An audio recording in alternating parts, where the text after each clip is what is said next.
don't believe anybody can convert anybody. Seriously. I don't believe that. I think that is a wrong conception, because faith is a matter of individual choice.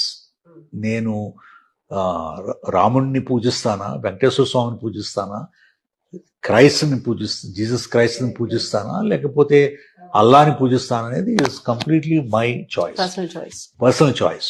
నేను పలానా వ్యక్తి వచ్చి నన్ను మతం మార్చాడు అంటే నన్ను మీరు అవమానించినట్లే.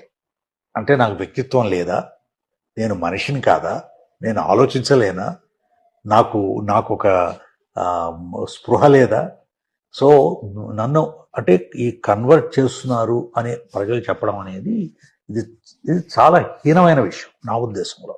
ఎందుకంటే don't believe anybody can be converted by anybody. It's a choice people make. Choice, why do they make choices? Maybe దాంట్లో నాకు ఎక్కువ స్పిరిచువాలిటీ ఉండొచ్చు, పీస్ ఉండొచ్చు, నమ్మకం ఉండొచ్చు, ఫెయిత్ ఉండొచ్చు, నాలో మార్పు రావచ్చు.